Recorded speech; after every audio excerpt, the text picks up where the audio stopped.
আরে বাবা, রাঙা মামা তুমি? ফোন নেই, কিচ্ছু নেই।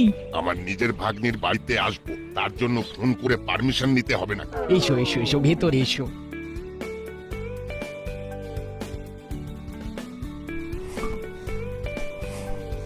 নাট নাট, এই দেখ নাট, কে এসেছে দেখ।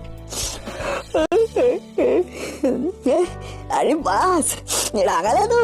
সকাল হয়ে গেছে, সূর্য প্রায় মাথার ওপর যেতে চললো, এখনো বিছানায় শুয়ে আছে। ওঠ।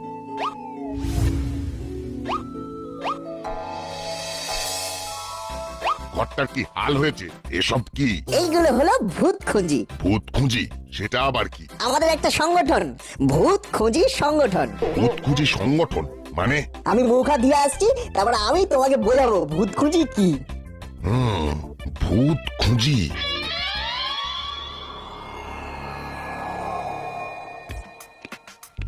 প্ল্যানচেট সম্পর্কে কি জানিস কাকাতুয়া? ওই তো ভূতেদের সঙ্গে কথা বলা। চল আমরা আবার দাসপাড়া ফিরে যাই। কি বলছো কি? ওখানে গেলেই তো আবার থানার লকআপে ঢুকিয়ে দেবে গুপি দারোগা। চিনতে পারলে তো এমন ছদ্মবেশ ধরবো যে আমাদের চিনতেই পারবে না।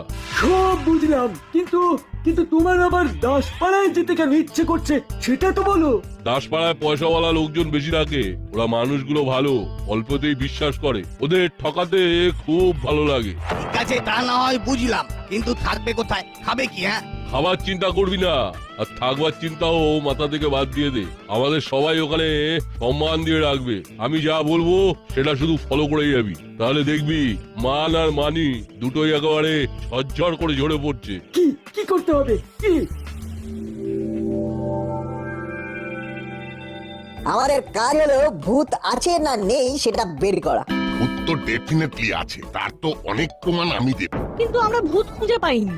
মামা বলেছে ভূত হলো মানুষের কল্পনা। তোর মামা তো ভূতের খপ্পরে পড়েননি কোনোদিন, পড়লে তো তুমি ভূতের খপ্পরে পড়েছিলে দাদু? পড়িনি আবার, সে একদিন গেছে। শোনাও শোনাও রাধা দাদু। শোনাও শোনাও, আমরা ভূতের গল্প শুনতে হেবি ভালোবাসি। গল্প? আমি তো গল্প বলি না, আমার হলো সত্য ঘটনা। আমার জীবনে ভূত নিয়ে ঘটে যাওয়া কিছু সত্য ঘটনা তোদের বলবো, তবে এখন না। সব সময় ওনাদের নিয়ে আলোচনা করতে নেই, ওনাদের নিয়ে কথাবার্তা হবে সন্ধেবেলা। তাহলে সন্ধ্যেবেলা আমাদের রাঙা দাদুর কাছে সত্যি ভূতের গল্প শুনবো। ঠিক আছে ঠিক আছে, এখন সকাল সকাল এই আলুর পরোটা আর মটর পনির খেয়ে আমাকে উদ্ধার করো। ও, আলুর পরোটা আর মটর পনির, জমে ক্ষীর। তাহলে বুঝলি তো তোদের কি করতে হবে? এ তো বুঝলাম, কিন্তু এই ব্যাপারে তো আমরা কেউ বিন্দু বিসর্গ জানি না। আরে আমি যা বলবো সেটা ঠিকঠাক করে করবি, তাহলে দেখবি জমে যাবে। আমাদের কি করতে হবে?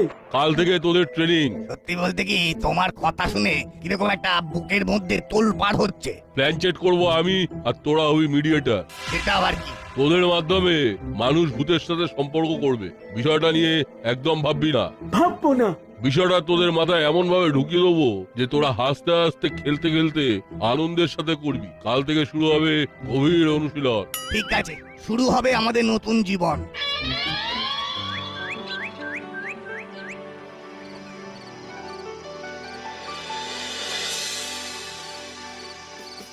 আপনি বলছেন আপনি ভূত দেখেছেন?